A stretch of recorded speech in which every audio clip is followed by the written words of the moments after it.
ជំរាបសួរពុកម៉ែបងប្អូនទាំងអស់គ្នាថ្ងៃនេះវងជួបជាមួយនឹងនាងខ្ញុំម្ដងទៀតហើយថ្ងៃនេះផងដែរនាងខ្ញុំក៏មានរឿងថ្មីមួយដើម្បីយកមកចែកជូនដល់ពុកម៉ែបងប្អូនទាំងអស់គ្នាសូមចូលរួមស្ដាប់ជាមួយនឹងនាងខ្ញុំមានក្មេងស្រីម្នាក់នាងឈ្មោះថាអូលីវីមានអាយុ12ឆ្នាំហើយនាងរៀនថ្នាក់ទី6នៅសាលារៀននាងគឺជាក្មេងស្រីម្នាក់ដែលតែងតែចងចិញ្ចើមហើយនឹងមិនងាយញញឹមដាក់នរណានោះទេ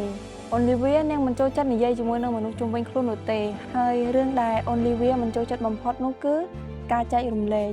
នាងមិនចូលចិត្តចែករំលែកទៅដល់អ្នកណានោះទេនៅថ្ងៃមួយខាងសាលាក៏បាននាំសិស្សានុសិស្សទាំងអស់ទៅមើលសួនបន្លែរបស់ពួកគេដែលនៅខាងក្រោយសាលាអូលីវីនាងសប្បាយចិត្តខ្លាំងមែនទែននៅពេលដែលនាងបានឃើញពីផលស្ទ្រូប៊ឺរីហើយនឹងផលនៃផ្លែពីងប៉ោះដែលនាងបានដាំនាងពិតជាសប្បាយចិត្តហើយនឹងមានអារម្មណ៍ថាមានមោទនភាពលើខ្លួនឯងនៅពេលដែលលោកគ្រូអ្នកគ្រូគាត់បានឃើញអំពីផលដំណាំរបស់សិស្សានុសិស្សទាំងអស់គ្នាហើយគាត់ក៏បាននាំគ្នាពិភាក្សាអំពីការប្រកួតធ្វើសាឡាត់ពេលនោះលោកគ្រូអ្នកគ្រូទាំងអស់ក៏បានយល់ស្របតាមគំនិតដែលពួកគេបានគិតហើយនៅថ្ងៃបន្ទាប់ពួកគាត់ក៏បានប្រាប់ដល់សិស្សានុសិស្សទាំងអស់ថាពួកគេនឹងមានការប្រកួតធ្វើសាឡាត់ពេលនោះអូលីវីនឹងមានអារម្មណ៍ថាមិនសប្បាយចិត្តនោះទេពីព្រោះថា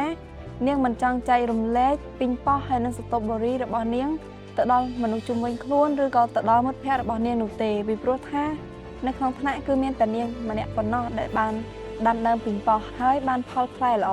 នៅពេលដែលឮកណ្ដឹងចេញលេងអូលីវីនឹងបានរត់ទៅខាងក្រោយសាលាហើយនាងបានបេះផ្លែពីងប៉ោះហើយនិងស្ទ្រូប៊ឺរីដែលទុំទាំងអស់ដាក់ក្នុងកប៉ាល់ហើយនិងកាតាបរបស់នាងបន្ទាប់មក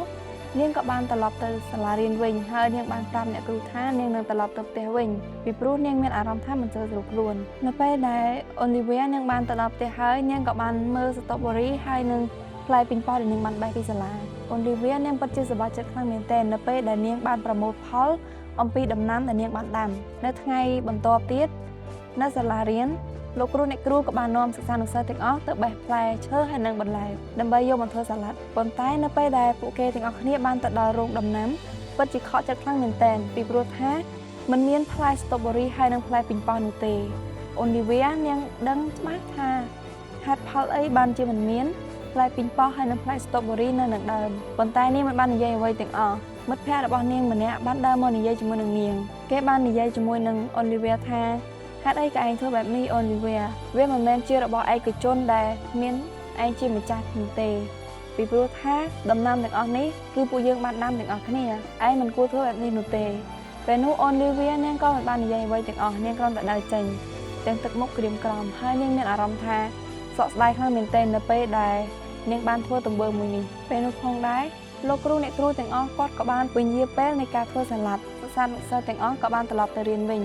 ចំណែកអូលីវីវិញនាងមានអារម្មណ៍ថាមិនសប្បាយចិត្តនោះទេនៅសប្តាហ៍បន្ទាប់ទៀតអូលីវីនាងក៏បានចូលទៅមើលផលដំណាំហើយនាងបានឃើញផ្លែស្ទ្រូប៊ឺរីហើយនិងផ្លែពីងប៉ោះជាច្រើននៅក្នុងសួន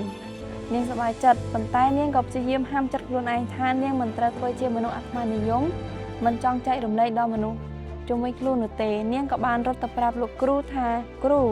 ផលដំណាំទាំងអស់គឺយើងអាចប្រមូលផលបានហើយពីព្រោះថាផ្លែស្ទ្រូប៊ឺរីហើយនិងពីងប៉ោះវាចាប់ផ្ដើមទុំហើយលោកគ្រូក៏សប្បាយចិត្តខ្លាំងមែនទែនហើយសិក្សានុសិស្សទាំងអស់ក៏បាននាំគ្នាទៅមើលរោងដំណាំពួកគេពិតជាសប្បាយចិត្តខ្លាំងមែនទែនហើយចំណែកអូលីវីវិញនាងក៏មានអារម្មណ៍ថាសប្បាយចិត្តដូចគ្នាពីព្រោះតែអូលីវីនាងបានដឹងខ្លួនឯងច្បាស់ថាពេលនេះនាងមិនមែនជាមនុស្សអាត្មានិយមទៀតនោះទេនាងចង់ចែករំលែកហើយចង់ឃើញអ្នកដទៃសប្បាយចិត្តដូចជានាងដែរបន្ទាប់ពីពួកគេប្រមូលផលដំណាំទាំងអស់រួចហើយពួកគេក៏បាននាំគ្នាទៅធ្វើសាឡាត់ញ៉ាំជាមួយនឹងគ្នាពួកគេទាំងអស់គ្នាពិតជាសប្បាយចិត្តខ្លាំងមែនទែនហើយសាច់រឿងមួយនេះផងដែរក៏ត្រូវបានបញ្ចប់សាច់រឿងមួយនេះគឺចង់បង្រៀនយើងថាការចែករំលែកគឺពិតជាសំខាន់ខ្លាំងមែនទែននៅក្នុងជីវិតរស់នៅប្រចាំថ្ងៃរបស់យើងឧទាហរណ៍ថាបើសិនជាយើងគ្មានការចែករំលែកទេច្បាស់ណាស់ថាគ្មានមនុស្សណាដែលចូលចិត្តយើងនោះទេហើយវានឹងមានផលវិបាកជាច្រើនដល់រូបយើងផ្ទាល់ដូចជាត្រូវបានអ្នកដទៃរើសអើងមិនមានអ្នកចូលចិត្តហើយនឹងអាចធ្វើឲ្យអ្នកដទៃមិនសប្បាយចិត្តដោយសារតែយើងដូចនេះហើយបងប្អូនទាំងអស់គ្នាត្រូវតែមានការចេះចែករំលែកពីព្រោះថានៅក្នុងព្រះគម្ពីរក៏បានបង្រៀនយើងដែរថាការចែករំលែកគឺពិតជាល្អ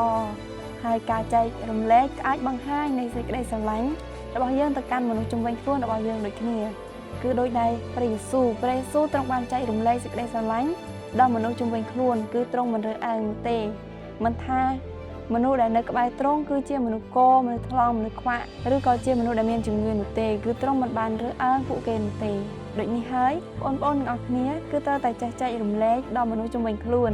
ដោយដែលព្រះយេស៊ូវទ្រង់បានធ្វើជាគំរូដល់យើងរួចហើយនៅក្នុងសាច់រឿងមួយនេះផងដែរក៏មានចំណងជើងថាការចេះចែករំលែកជាចុងក្រោយនាងខ្ញុំសូមអរគុណសូមព្រះប្រទានពរ